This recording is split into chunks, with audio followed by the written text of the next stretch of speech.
Hello, मी आज बनवणार आहे मंचाव सूप. चला आता बघूयात कसं बनवायचं.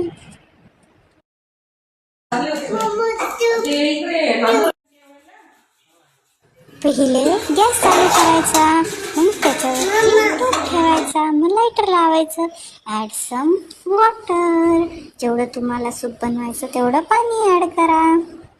त्यामध्ये टाका सूप पावडर. अरे पडतच नाही, आधी कट करतो याला. पहिले कैचीने कट करायचं, मग नंतर ते ॲड करायचं. पाणी उकळल्यानंतर त्याच्यामध्ये पावडर टाकायची, सूप पावडर. मग तिला चमच्याने असं गोल गोल फिरवायचं. 10 मिनिट्स नंतर बाउलमध्ये सूप काढून घ्यायचं. ये, गरमागरम soup is ready. Enjoy your soup.